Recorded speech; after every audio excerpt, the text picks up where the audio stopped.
पहुंचाने का प्रयास किया है। विवशताओं के कारण आम आदमी अपनी पीड़ा अभिव्यक्त करने में स्वयं को असमर्थ पाता है। ये शेर उन्हीं विवशताओं को व्यक्त करने का माध्यम बन जाते हैं।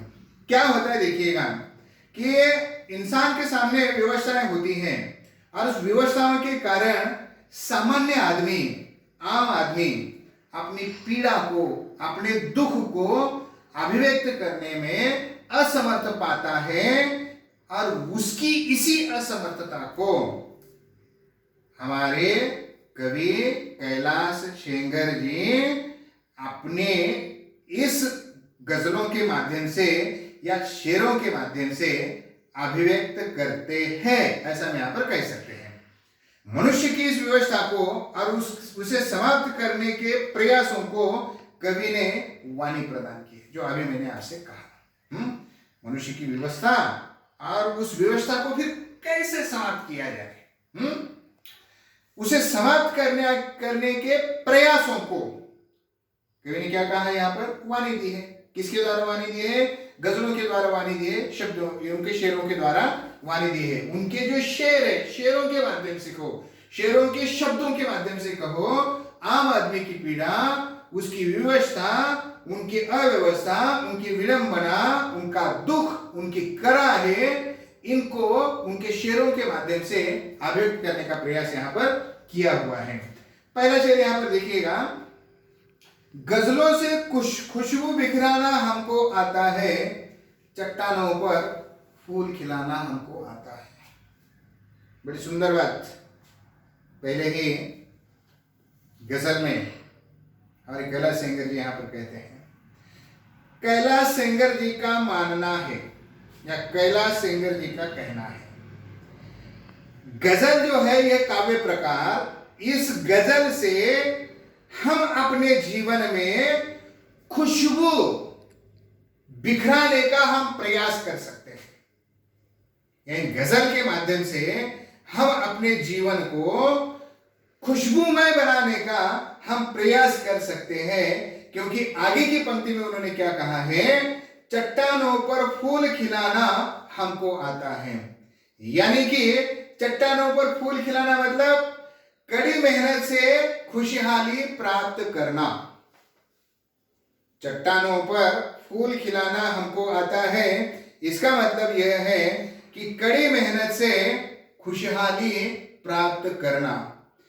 यानी कि हम दूसरे शब्दों में इसे कह सकते हैं कि जो असंभव कार्य होता है, उस असंभव कार्य को हम अपने कृतियों के माध्यम से उसे संभव बना सकते हैं, क्योंकि इंसानों में इतनी क्षमता होती है कि वह असंभव कार्य को, बड़ा मुश्किल कार्य है, उस मुश्किल कार्य को हम क्या कर सकते हैं, अपनी क्षमता के अनुसार या अपने बलबूते पर, अपनी कृतियों के अनुसार हम क्या कर सकते हैं, उसे हम संभव बना सकते हैं। मुश्किल से मुश्किल उस कार्य को हम क्या कर सकते हैं, आसान बना सकते हैं। तो इतनी क्षमता जो है किसमें होती है, आदमी में होती है, इंसानों में होती है। इसलिए कवि ने यहां पर कहा है, गजलों से खुशबू बिखराना हमको आता है, चट्टानों पर फूल खिलाना हमको आता है।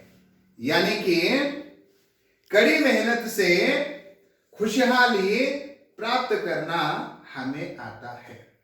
हमें कड़ी मेहनत करनी है और कड़ी मेहनत से हमें क्या करना है, जीवन को खुशहाल हमें बनाना है।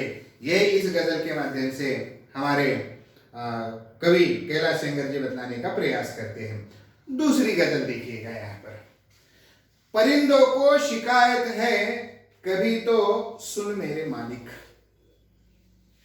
परिंदों को शिकायत है कभी तो सुन मेरे मालिक, तेरे दानों में भी शायद लगा है घुन मेरे मालिक। कितनी सुंदर बात है। कभी हम सोच भी नहीं सकते कि कवि की कल्पना कैसी होती है, और उस कल्पना को कवि यहां पर व्यक्त करने का प्रयास करते हैं।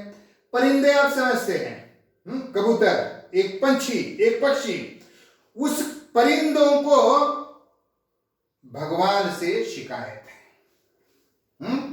वो परिंदे क्या शिकायत करते हैं भगवान से?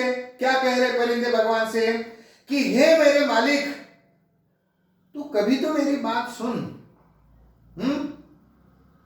तो हमारी बात ही नहीं सुन रहा। हो सकता है तुम्हारी मेहरबानी जो हम पर थी वह मेहरबानी कम हो रही है। ऐसा परिंदे क्यों कह रहे हैं यहां पर? क्योंकि दूसरे पंक्ति में वह उस बात को स्पष्ट करते हैं। उन्होंने कहा है ना कि तेरे दानों में भी शायद लगा है घुन मेरे मालिक। घुन का अर्थ होता है एक कीड़ा होता है जो अनाज में लगता है, उसे घुन कहते हैं। एक कीड़ा। अब ईश्वर से कौन यहां पर शिकायत कर रहा है? परिंदे कर रहे हैं। क्यों कर रहे हैं? क्योंकि तुमने जो हमें दाने दिए हैं उन दानों में भी क्या है?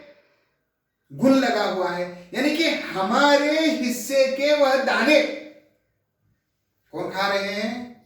वो कीड़े खा रहे हैं। यानी कि ईश्वर की हम पर कृपा नहीं है। पहले तो थी, मगर आज ईश्वर की कृपा हमें दिखाई नहीं दे रही है, ऐसा परिंदों को लगने लगा है। और वही परिंदे ईश्वर से शिकायत करते हैं, कहते हैं कि हे मालिक, कभी तो हमारी बात सुन लिया करो, क्योंकि तुमने जो हमारे हिस्से में दाने दिए थे उन दानों पर भी क्या है? घुन लगा हुआ है। ऐसा कवि यहां पर बतलाने का प्रयास करते हैं। ये दो शेर हमने यहां पर देख लिए हैं। शायद ये दो शेर आपकी समझ में आ गए होंगे। बाकी के शेरों की चर्चा हम बाद में करते हैं।